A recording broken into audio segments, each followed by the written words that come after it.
For today's video, magluto tayo ng tumo.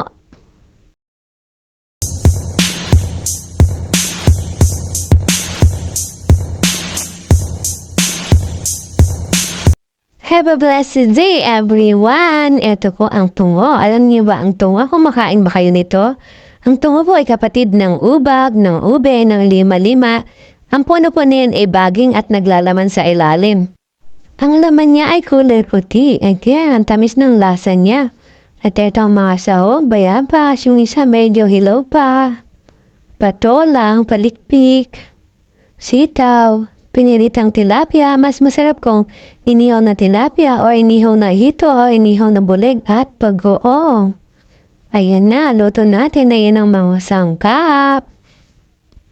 Ang binabayasang isda or parang siyang walang lang.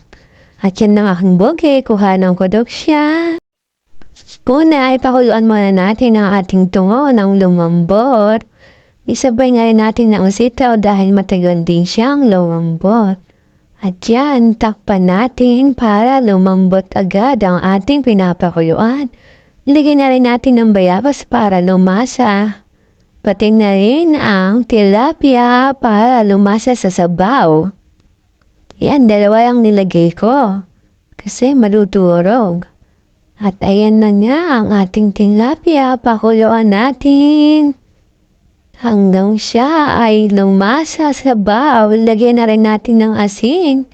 Hindi ako naglalagay ng betchin dahil bawal gumamit ng betchin. At eto nga, lagay na rin natin ng ating bagoong. Pagkatapos niyan, pakuluan natin. Dagdagan natin ng sabaw dahil mahilig kami sa sabaw, lalo na ang mga bata sabaw lang ang pinakain. At sa huli, lagyan natin ng patola para hindi malabog. Kailangan sa huli para color green pa din. At ayan niya, ating patola. Takpan natin sa lilit para lumambot. At eto na nga, luto na. Kain na. Mas lalong sasarap kung may usbong ng kalabasa or bulaklak.